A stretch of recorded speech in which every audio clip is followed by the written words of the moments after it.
Hello guys, welcome back to my YouTube channel yes key study way of success. मैं हूं आपका educator Shivam Mishra और यहां पे प्यारे बच्चों लेके आए हैं विषय सामाजिक विज्ञान सोशल साइंस का मॉडल पेपर जो कि क्लास 10th वालों के लिए यूपी बोर्ड एग्जाम 2022 के लिए। जी हाँ प्यारे बच्चों, यदि आप बोर्ड एग्जाम 2022 की तैयारी कर रहे हैं, बोर्ड परीक्षा 2022 देना चाहते हैं, तो प्यारे बच्चों इस वीडियो को पूरा देखें शुरू से लेकर लास्ट तक।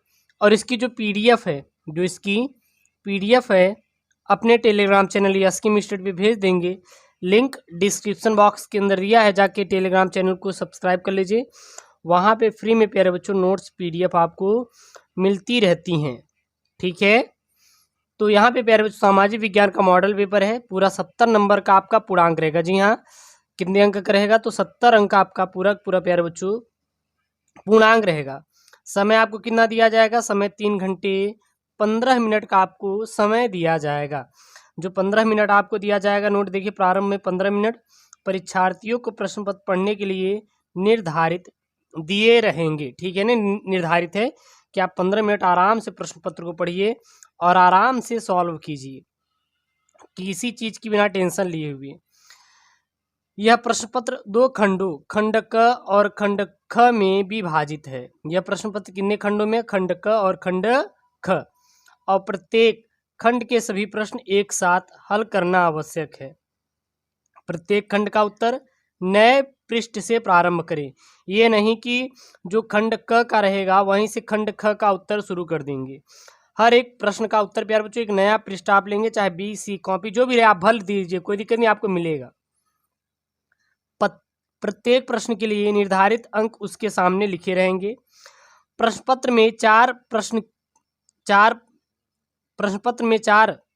के जो 4 प्रकार के प्रश्न क्या रहेंगे? बहुविकल्पी। लेकिन अब प्यारे बच्चों ये मैं पुराने के अकॉर्डिंग बता रहा हूँ, लेकिन अब आपके 20 बहुविकल्पी आएंगे। पुराने में प्यारे बच्चों 4 आते थे, लेकिन अब 20 बहुविकल्प, 4-5 आते थे, लेकिन अब 20 बहुविकल्पी रहेंगे। मतलब ये है कि प्रश्न पत्र में कुल 4 प्रकार के प्रश्न रहेंगे। पहला बहुविकल्पी रहेगा, दूसरा अति लघु उत्तरी, और तीसरा रहेगा लघु उत्तरी, और प्यारे बच्चों चौथा रहेगा विस्तृत उत्तरी, जिनके संबंध में निर्देश उनके आरंभ में दे दिए जाएंगे, कैसे क्या करना रहेगा। अब बहुविकल्पी आपको 20 अंक आएगा और 50 अंक आपको लिखित करना पड़ेगा, ठीक है ना। अब का नया है। और वहीं प्यारे बच्चों खंड क तथा खंड ख हेतु दिए गए मानचित्रों को उत्तर पुस्तिका में मजबूती के साथ संलग्न करना आवश्यक है। और आपको मानचित्र दिया जाएगा बोर्ड की तरफ से, उसमें भी आपको भर के आपको बांध देना है अपनी उत्तर पुस्तिका में, और दृष्टिबाधित वालों के लिए अलग से दिया रहेगा, ठीक है ना। सबसे पहला जो खंड क शुरू होगा वो बहुविकल्पी से रहेगा। किससे रहेगा? बहुविकल्पी। इसमें आपका इतिहास, भूगोल,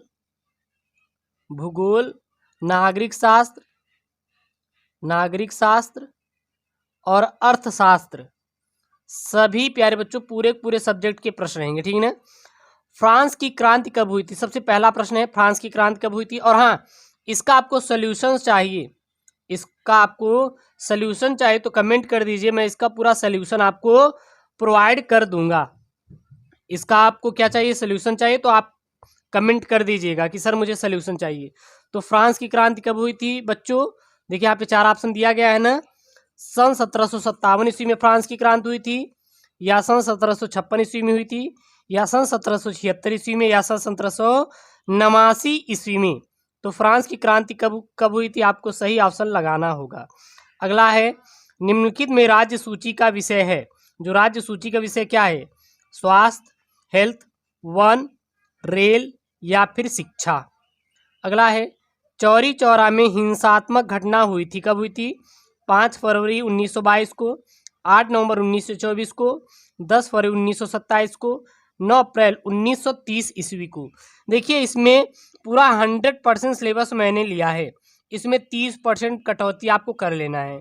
या आप जो ये मॉडल पेपर है पिछले साल का सैंपल पेपर, जो कि यूपी बोर्ड की तरफ से लागू किया गया था, 100% सिलेबस है, आपको 30% प्यारे बच्चों काट लेना है, ठीक है ना। जिसमें मैं 100% आपको बता रहा हूँ, इसी प्रकार से आएगा। 70% वाला आप पढ़ लीजिए। अगला है यहाँ पे प्रश्न, भारत में वास्तविक विकेंद्रीकरण की दिशा में एक बड़ा कदम उठाया गया। किस सन में उठाया गया? 1996 में, 1995 में, 1992 में या 1990 में? तो भारत में वास्तविक केंद्रीकरण की दिशा में एक बड़ा कदम कब उठाया गया था? अगला प्रश्न है 5वां, श्रीलंका में राष्ट्रीय धर्म के रूप में किस धर्म को मान्यता अपनाया गया? पारसी धर्म, जैन धर्म, हिंदू धर्म या बौद्ध धर्म? किसको अपनाया गया था? सही लिखेंगे तो एक आपको नंबर मिलेगा। अगला है यहाँ पे, प्रोटेस्टेंट किस धर्म के अनुयायी होते हैं? हिंदू धर्म के होते हैं प्रोटेस्टेंट, या पारसी धर्म के, या सिख धर्म के, या ईसाई धर्म के? मतलब जो प्रोटेस्टेंट किस धर्म के अनुयायी होते हैं, सही ऑप्शन आपको देना है। अगला है प्यारे बच्चों, अब बहुविकल्प के बाद आपका अति लघुत्तरी है। जी हाँ प्यारे बच्चों, अति लघुत्तरी है जो कि काफ़ी महत्वपूर्ण है आपके board exam point of view से। तो बोर्ड के रिलेटेड में प्यारे बच्चों यहाँ पे पूरा पूरा आपको दे रहा हूँ। प्रश्न है, 1815 ईस्वी के वियना संधि में नेपोलियन ने किस निर्णय को नहीं बदला गया? यानी जब 1815 में वियना संधि में नेपोलियन के किस निर्णय को नहीं बदला गया था? किस सन में? सन 1815 में। हल करेंगे तो 2 अंक आपको प्यारे बच्चों मिलेगा। यह आपसे 2 अंक कोई छीन नहीं सकता, पूरा आपको 2 अंक मिलेगा। अगला प्यारे बच्चों प्रश्न है यहाँ पे, राज्य चुनाव आयोग द्वारा कौन सा चुनाव करवाए जाते हैं? जो राज्य आयोग चुनाव करवाते हैं उसमें कौन सा प्यारे बच्चों चुनाव करवाए जाते हैं? ठीक है ना, कितने अंक मिलेगा? 2 अंक प्यारे बच्चों इसमें आपको मिल जाएगा। अगला प्रश्न है, रॉलेट एक्ट क्या था? यह कब पारित हुआ? 2 अंक का है। ठीक है ना। अब है प्यारे बच्चों लघुत्तरी प्रश्न, शहरीकरण से क्या तात्पर्य है? 3 अंक मिलेगा। अथवा में आप क्या लिख देंगे? समरूप समाज किसे कहते हैं? 3 अंक। मतलब चाहे आप शहरीकरण लिख दीजिए, शहरीकरण मतलब समझ रहे हैं जहाँ पे शहर बसाया जाए उसे क्या कहते हैं? शहरीकरण। या समाज, समरूप समाज किसे कहते हैं? 3 अंक मिलेगा। अगला है प्रश्न, जापान में मुद्रण के विकास को संक्षेप में लिखिए, 3 अंक मिलेगा। अथवा आप कर दीजिए, मुद्रण क्रांति के लिए गुटेनबर्ग के योगदानों का वर्णन करिए, कितना अंक मिलेगा प्यारे बच्चों? 3 अंक यहाँ पे आपको मिल जाएगा। अब यहाँ पे दीर्घ उत्तरी प्रश्न है। क्या प्यारे बच्चों? दीर्घ उत्तरी प्रश्न, जो कि क्या है आपके लिए बहुत ही महत्वपूर्ण है। प्रश्न क्या है, लोकतंत्र किस प्रकार उत्तरदायी, जिम्मेदार और वैध सरकार का गठन करता है? जो लोकतंत्र होता है यह किस प्रकार का उत्तरदायी और जिम्मेदार तथा वैध सरकार का गठन करता है? कितना अंक मिलेगा? ये 6 अंक आपसे कोई छीन नहीं सकता, ये पूरा पूरा आपको 6 अंक मिलेगा। अथवा क्षेत्रीय दल से क्या तात्पर्य है? प्रमुख क्षेत्रीय दलों का नामोल्लेख करते हुए समकालीन राजनीति में उनकी भूमिका का आकलन कीजिए, कितना मिलेगा? 6 अंक ये भी आपको मिलेगा। अगला प्रश्न है, रेशम मार्ग यानी कि सिल्क रूट का वर्णन करिए, 6 अंक आपको मिलेगा। अथवा में आप कर सकते हैं, 19वीं सदी के आते आते भारतीय कपास बुनकरों के समक्ष उपस्थित समस्याओं का उल्लेख कीजिए, कितना प्यारे बच्चों? 6 अंक आपको यहाँ से मिलेगा। अब मानचित्र से संबंधित प्यारे बच्चों प्रश्न आपके 5 अंक आपके मानचित्र संबंधित प्रश्न रहेंगे, तो 5 अंक आपको पक्का कर लेना है। वह स्थान जहां जलियांवाला बाग हत्याकांड हुआ था दर्शाना रहेगा। वह स्थान जहां गांधी जी ने नमक आरंभ किया था कौन था? वह स्थान जहां सूती मिल श्रमिकों ने सत्याग्रह किया, प्यारे बच्चों 1 अंक रहेगा। लिखेंगे, दर्शाएंगे, 1 अंक मिल जाएगा। वह स्थान जहां नील की खेती करने वाले किसानों ने आंदोलन किया था। वह स्थान जहां दिसंबर 1920 में भारतीय राष्ट्रीय कांग्रेस का अधिवेशन हुआ था। तो ये प्यारे बच्चों आपको करेंगे तो आपको 1-1 अंक प्यारे बच्चों यहाँ से पक्का हो जाएगा, गारंटी है। ठीक है ना। और यहाँ पे प्यारे बच्चों ये दृष्टिबाधित क्षेत्र, दृष्टिबाधित बच्चों के लिए है, जो कि प्यारे बच्चों अंधे होते हैं उनके लिए प्यारे बच्चों यहाँ पे है। ठीक है ना। चलिए अब यहाँ पे प्यारे बच्चों खंड ख है। खंड ख से प्यारे बच्चों सबसे पहले बहुविकल्पी शुरू है। ज्वारी ऊर्जा निम्नलिखित में से किस प्रकार का संसाधन नहीं है? जो ज्वारी ऊर्जा होती है वह निम्नलिखित में से किस प्रकार का संसाधन नहीं है? पुनः पूर्ति योग्य, मानवकृत, अजैव या अचक्रीय? तो जो ज्वारी ऊर्जा होती है निम्नलिखित में से किस प्रकार का संसाधन नहीं है? सही ऑप्शन आपको देना होगा। अगला प्रश्न है 16वां, इनमें से कौन सी एक फलदार फसल है? दालें, ज्वार, मोटे अनाज या फिर तिल? तो इसमें से कौन सी एक फलीदार फसल है, यानी कि फल निकलते हैं, ठीक है ना। अगला प्यारे बच्चों, मोनाजाइट रेत में निम्नलिखित में से कौन सा खनिज पाया जाता है? खनिज तेल, थोरियम, यूरेनियम या फिर कोयला? सही ऑप्शन आपको देना रहेगा। अगला प्यारे बच्चों, ये आपको मॉडल सेट पेपर आपको करवा रहे हैं, यदि आपको इसका आंसर चाहे तो कमेंट कर देंगे, मैं आपको पूरा करवा दूंगा। लौह एक्स किस प्रकार का संसाधन है? नवीनकरणीय योग्य, अजैव, प्रवाह, अनवीनकरणीय योग्य। तो लौह एक्स किस प्रकार संसाधन है?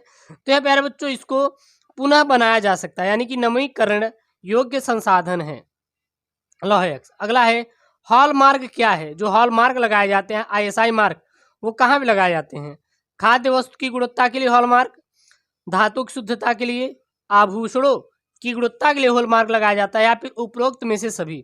तो हॉलमार्क कहाँ लगाया जाता है? हॉलमार्क खाद्य वस्तु की गुणवत्ता के लिए प्यारे बच्चों लगाया जाता है। अगला प्रश्न है, वैश्वीकरण ने जीवन स्तर के सुधार में सहायता पहुंचाई है, किस प्रकार से? विकसित देशों के लोगों के, सभी लोग, विकासशील देशों के श्रमिकों के, उपयुक्त में से कोई नहीं। क्लियर है। अगला प्यारे बच्चों है आपका यहाँ पे अति लघुत्तरीय प्रश्न। क्या है अति लघुत्तरीय प्रश्न? 2-2 अंक के प्यारे बच्चों, बहुत ही महत्वपूर्ण है। भारत में उपभोक्ता आंदोलन कब और क्यों हुआ था? लिख देंगे, 2 अंक मिल जाएगा। विदेशी व्यापार के उदारीकरण से आप क्या समझते हैं? 2 अंक मिलेगा। ऊर्जा संसाधनों को कितने भागों में बांटा जा सकता है? 2 अंक प्यारे बच्चों पक्का है यहाँ पे, ठीक है ना। अगला यहाँ पे लघुत्तरीय प्रश्न है 24 प्रश्न क्या है 24 नंबर, काली मृदा में पाए जाने वाले 2 राज्यों के नाम लिखिए और इस पर मुख्य रूप से कौन सी फसल उगाई जाती है? 3 अंक प्यारे बच्चों आपको गारंटी के साथ मिलेगा।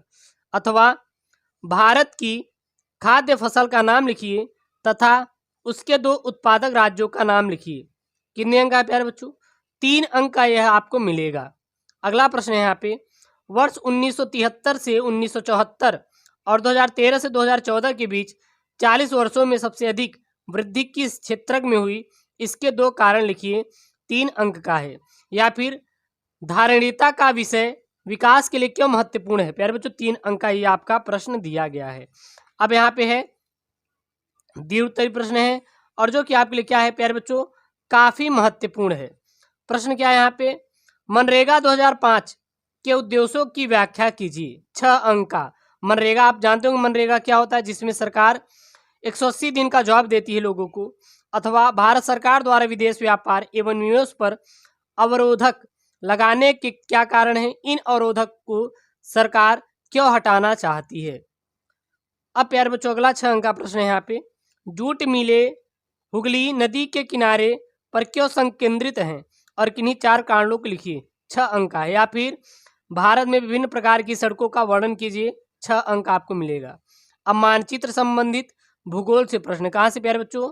भूगोल से प्रश्न है। दिए गए भारत के मानचित्रों को दर्शाइए।